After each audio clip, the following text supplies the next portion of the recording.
Alright, so today I'm going to be trying to move fast and efficient. I'm chopping up the onions and taking off the ends at first.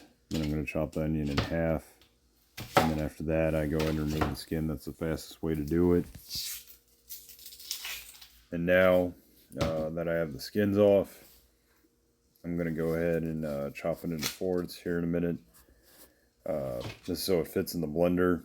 I kind of regret using the blender, not for this part, the onion part, it's not too bad on, but you gotta have different knives. I guess it comes with a different little knife piece that goes in the center there if you want to mince it or something, or you gotta be really finesse with the blender.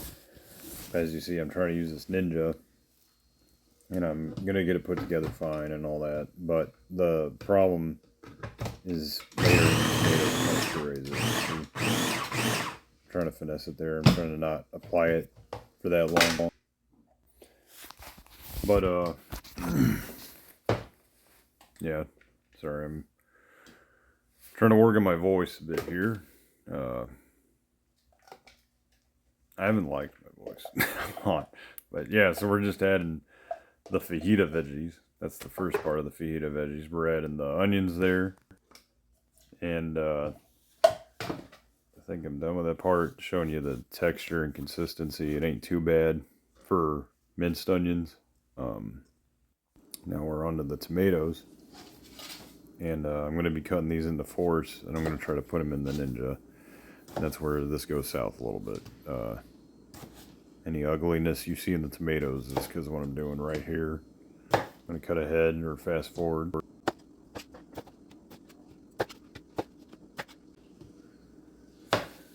So here we go, into the blender with all the tomatoes. I don't know why it's so satisfying to watch stuff go into the blender, but it is. So there's that. I'm gonna go ahead and put the lid on. I'm wondering where the lid is right now. You can see it on screen. It's right behind that green bowl, but there we go. And go ahead and put it on there. This is one of my lightest kibbles at like 78 calories a serving. Most of them average into 200. This is the lightest. There we go. Fajita veggies, and see, you kind of try to finesse it as best I could, but it pureed it. Open it up the lid. I was kind of hoping I'd show you the texture there, but I think I'll show you here in a bit. Either way, you'll see. Oh, there we go. Pureed tomatoes. I think you need a different knife insert. I might have already said that. And here we are with the new set of tomatoes. I'm going to go ahead and chop these and kind of come up with chunks by hand. I think they were still a little bit too big, but it's better that than the pureed tomatoes. Making a knuckle and trying not to press my thumb under the knife there. That way you just cut off a little bit of skin or hair or whatever if you accidentally get your knuckles too close to the knife instead of accidentally chopping off a finger. Especially if you got really sharp knives. My parents, they sharpen their knives pretty good. Probably more than I'd like. But you gotta keep the steels ready, you know. So that's all chopped up in chunks, and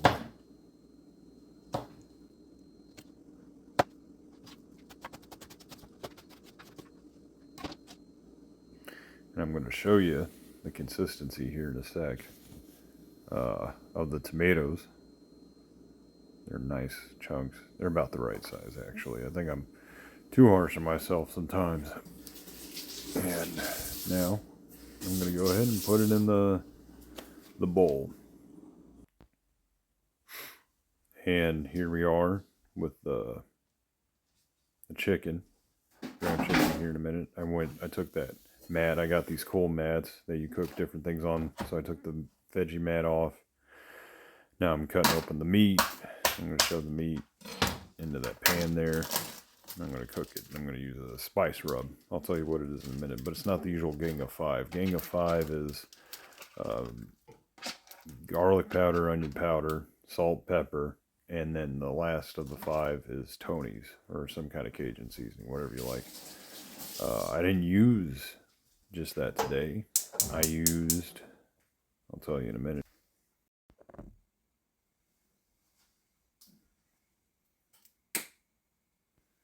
chili powder,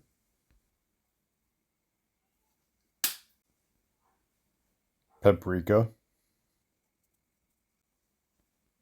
went ahead and added some cumin,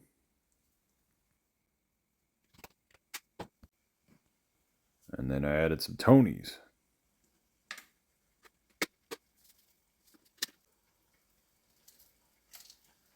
Salt.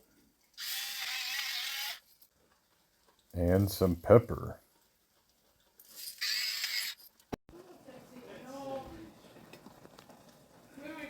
And then I started chopping up this garlic here. I'm having some difficulties, some technical difficulties with the skins. It's just trying to mash all the clothes at once. Kind of a dumb move. I can't remember how many clothes I used on here. But, with the fucking plastic on it. Yeah. I think, I don't want to exaggerate, but I think it was 8. Anyways, yeah, I finally start prying them out and start removing the skin and all that. And then after I do that, there's some more skin on the individual clothes there. So I start taking that skin off. I don't know if you messed with this stuff before. Really, it would have been easier if I just did minced garlic. That's what I usually do. But I just kind of got gung-ho, got ahead of myself. See, that's too much. It should have been chopped more, but whatever. Not the end of the world. And then I got some spinach going. I don't think it was me. I think it was my mom's on it. Hi, Mom.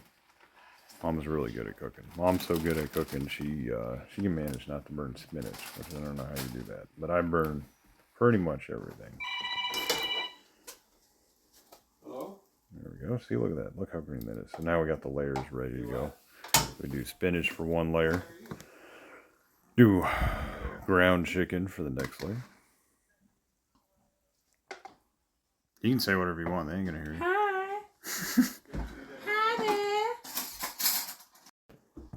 And then we do tomatoes and onions. Fajita veggie, short, for the last layer. And I'll make a bed, so now we start all over again. Make another bed. Spinach.